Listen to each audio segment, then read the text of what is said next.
Hi guys, so i-unwrap natin yung ating biniling Pampers ni baby. Ito ay both pants. Probably 100 pieces to. Sabi ko nga sa inyo, parang every 2 weeks binibili tayo nito. Dahil ang lakas natin sa Pampers, guys. So I'm looking for the best quality yet affordable price. So large tsaka extra large ang ating binili. Ayan, nabutas. So, mga gago talaga minsan yung ating ano yun. Sa pag-handle nila ng ano. So let me see kung maganda ba ito.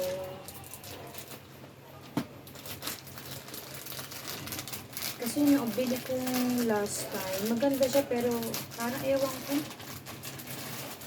Okay. Para din manipis siya. Panipis sila ng panipis, which is good naman kasi kailang ihi, at least mapapansin mo kagad na talagang you need to change na the diaper.